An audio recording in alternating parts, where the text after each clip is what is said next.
What is up, guys? It's Strong, and welcome back to another Pokemon Scarlet and Violet Wi-Fi battle where we battle some folks on the interwebs. As you can see here, we did replace Slowbro with Spidop just because I was like, yeah, I wanted something that can set up some sticky webs, because having control over the speed of the battle, I believe, is one's key to victory. So, he's going to start off with the Shiny Grimmsnarl.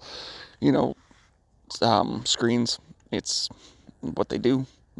So I'm able to set up my Stealth Rocks while he goes for his light screen and then reflect. But before he goes for the reflect, he does set up his light screen, and I'm just like, I might as well just stick in and Sludge Wave, because there's nothing really else that I have that's gonna. I could have went on this Scizor and whatnot, but then the reflect, and so I figured, we'll just go for the Sludge Wave just to see how much it does. And it does a big chunk, so I was really surprised about that.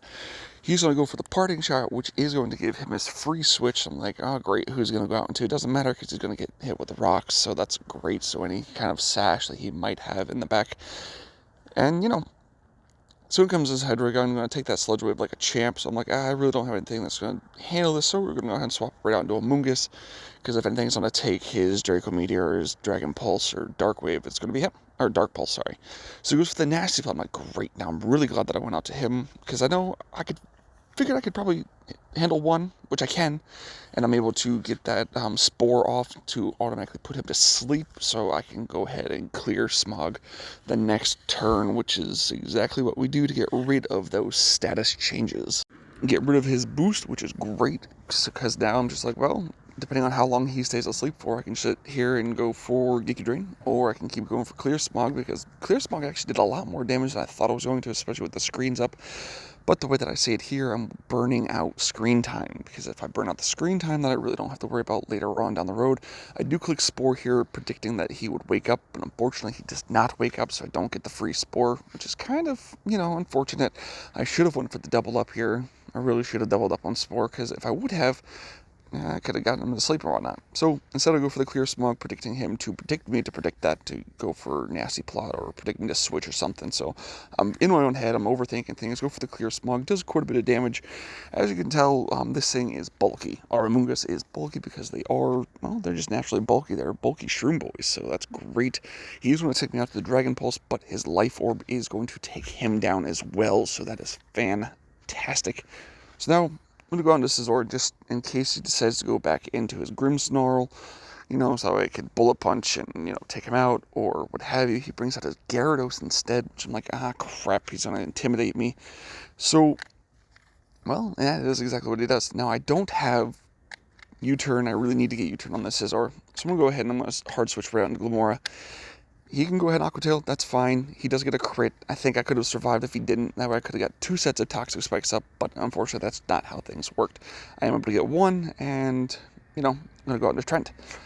So go out to Trent. I know I can survive an Aqua Tail. I know I can. Just without a doubt, I know I can. So go for the Sticky Web. Great. So now that Sticky Web is up, I'm like, great, that means everything that he brings out that's on the ground isn't going to have the greatest speed, and, that I only saw a couple things. So he goes for the Aqua Tail. I hit the counter just because I wanted to see the counter actually work, and it did. It's like, great, it worked, but he does have the Rocky Helmet, and that is enough to take out Tret, so that's sad. So I'm going to switch out to Frickin' Frack. Now, I gotta tell you, I love Frickin' Frack. Frickin' Frack is so great. I love this, just love this guy. I see he does not have the Intimidate, which means he's Moxie. I didn't think he was going to outspeed. I'm pretty sure he's going to set up a Dragon Dance. Going to go ahead and go for the Population Bomb, and it is enough to take out that Salamence. Dude, these mice are broken. So, I'm sitting here thinking, great, he still has the thing that can revive pokes. Yeah, this thing. I can never remember. Your paw something. But he is stuck in the Sticky Web, so I'm like, alright, I can probably take him out with a Population Bomb, but he goes for the Mach Punch. Now, I know they have that new glove item which helps punching moves, and I actually carry it on my... I can't remember your name. Sorry, dude. I can't. But 1 Population Bomb, hitting 5 times, is more than enough to take him out, which is fantastic. In comes Grimmsnarl. I'm like, I don't think there's much that he can do with the Grimmsnarl. I really don't, because, that's his last poke, and yeah, so he's on forfeit. So that is our W, so that's great. I'm so happy. There will be statistics throughout this, well, here at the end, just because it's something that I wanted to do, something that I thought would be fun. So go ahead and yeah, I guess that's the end of the video. thank you guys for watching. Hope you guys enjoyed. We'll see you guys in the next one. Bye now.